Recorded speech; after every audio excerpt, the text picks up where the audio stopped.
Welcome to the world of Iron Maiden's 7th studio album, released on April 11, 1988, under the EMI label. The album is celebrating its 35th anniversary. In this video, first I'll give a quick background on the album, talk about the songs, talk about the music video for Can I Play With Madness. But please stay until the end of the video because I will be ranking the 5 Iron Maiden albums of the 80s with Bruce Dickenson on vocals. But before I begin, please give me a ranking of the 5 80s albums in the comments. Hit that like button, it helps me with the algorithm, and let's get started. The album was recorded in February and March of that same year at Musicland Studio located in Munich, Germany. Produced by Martin Birch. Has a running time of 43 minutes and 51 seconds. The album is a concept album, their first album where they show their progressive metal side. Really showcases the band's talent and creativity. The album is filled with epic guitar riffs, memorable choruses, and an overall incredible sound. Iron Maiden's 7th studio album, titled The Seventh Son of a Seventh Son, tells a conceptual story of a prophesied seventh son of a seventh son who possesses supernatural abilities, including clairvoyance and precognition. The album is a concept album that follows a narrative about being known as a seventh son who was born with special powers and visions of the future. The story is told through various songs on the album, each of which explores different aspects of the character's journey and the challenges he faces as he tries to understand and control his abilities. The album's themes touch on mysticism, prophecy, and the supernatural, and the band's signature heavy metal sound complements the narrative's dark and foreboding tone. The album is widely regarded as one of Iron Maiden's best works and a classic of the heavy metal genre, and it helps cement the band's reputation as one of the most innovative and influential acts in metal history. The album kicks off with Moonchild, which has an acoustic intro and a folk music feel to it. It has Bruce Dickinson's vocals and progressive rock keyboards that slowly creep in. The heavy chords come in, accompanied by fast drum beats and melodic guitar playing, making it a great album opener. Infinite Dreams is probably one of the favorites. Has a melodic guitar intro and a quiet laid-back sound that builds up slowly. The song has some classic Iron Maiden riffs, has some keyboards in the background that adds to the atmosphere and texture. The tempo changes in the middle and that makes it more interesting. Next is the single Can I Play With Madness? It's a good song with a classic Iron Maiden gallop. Has tempo changes, pretty cool melodic guitar solo. The music video is also very memorable. It kind of reminds me of like a Harry Potter movie, even though that book wouldn't be written until 10 years later. I will talk about more of that in part 3. So let's delve into a lesser known track, The Evil That Men Do, from the album Seventh Son of a Seventh Son.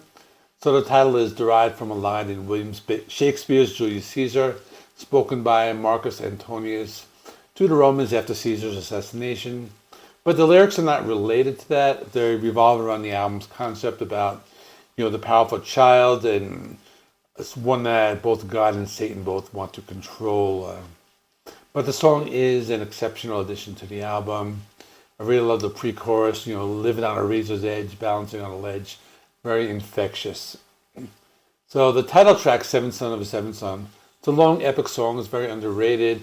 Has a memorable chorus, keyboards, and that Iron Maiden. On the 4-minute mark, the magic happens. There are some really cool melodic guitar riffs, a slow breakdown with the bass and the keyboards.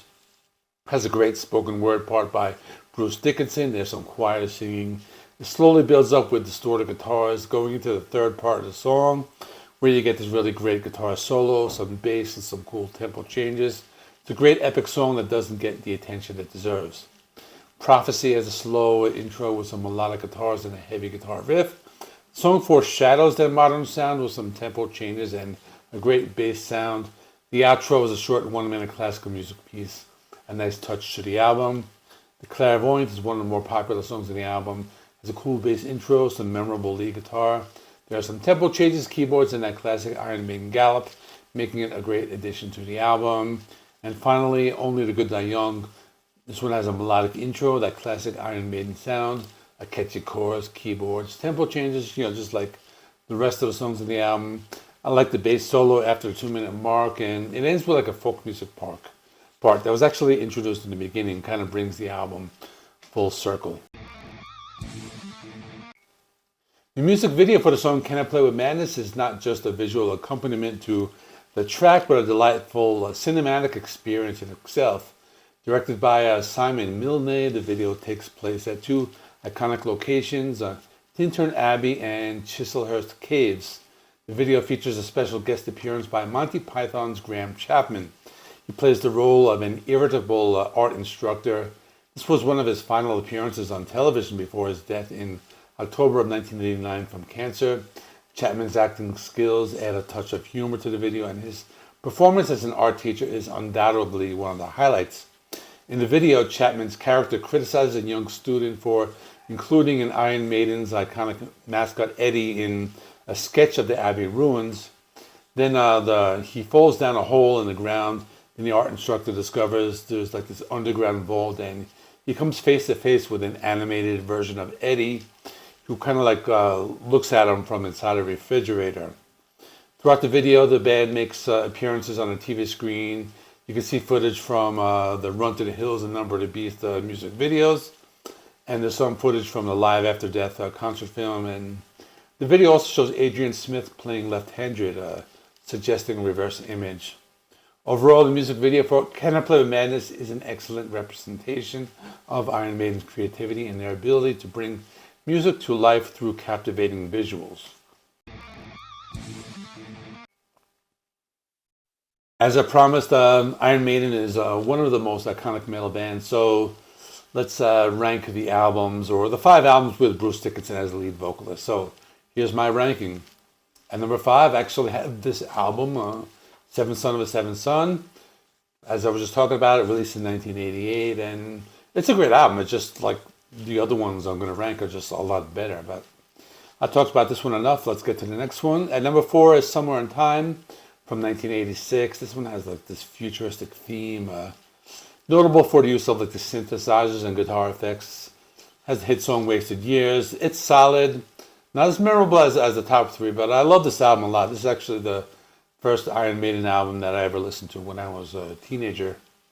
But number 3, I have Number of the Beast, released in 1982. This is just a breakthrough album. This is a great like starting point if you're new to the band. Has some great songs. The title track, Hallowed Be Thy Name, Run to the Hills is very popular. But it's just a great like starting point for a metal fan. But it's great, but there's still 2 albums ahead of it. At number 2, I have Peace of Mind. This one used to be my number 1, but it just like dropped down to 2, I guess.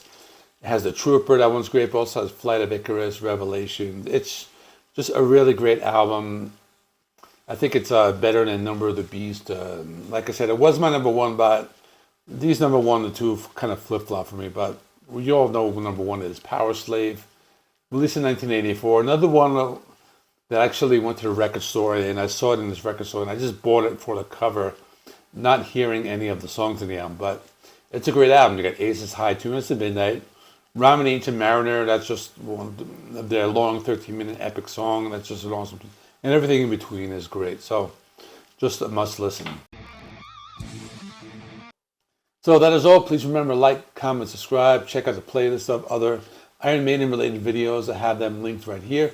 Thanks for watching, and I'll see you in the next one.